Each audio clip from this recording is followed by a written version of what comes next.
Labas tayo ng workshop just to get a few bricks doon sa ating project for Antipolo. Na yung project natin sa Antipolo, yan ay yung Tostados kay Sir Neil. Nagpagawa sila na isang malaking grill at maglalagay tayo ng mga bricks, no? So ito yung mga bricks na nakuha natin. Ayan. Ito yung mga bricks na yan, no? Regular vegan bricks lang yan, no? Ito yung tiyan ko. Regular, ayan, no? Stomach in.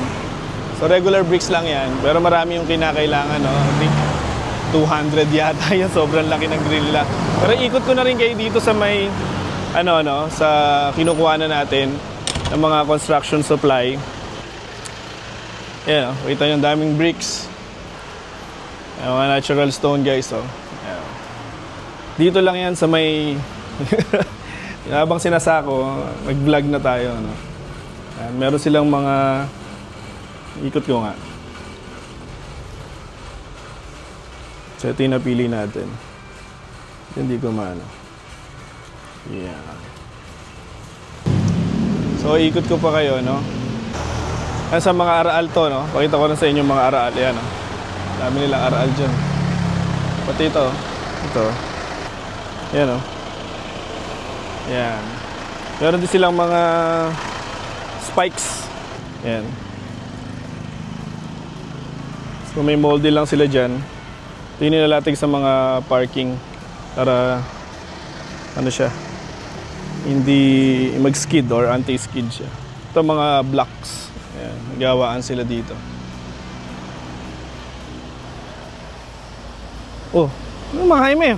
Mga Jaime. Tapos meron din sila dito mga granite top. Ito yung part na to, yung mga granite. Yan, mga salt and pepper. Ayan. Dito na rin pinapalis yan. Ayan. Dito lang yan sa may tuktukan. Ah, hindi pa pala. Ano pa pala to? Burol first pa to, Tiwala, no? Ayan, may mga stone din sila rito. Ayan.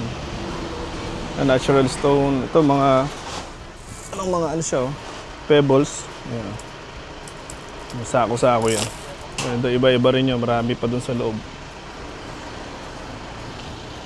Ayan. So, sinasako lang nila yung mga pebbles natin. Dito lang yan sa may Tiwala. Makikita nyo.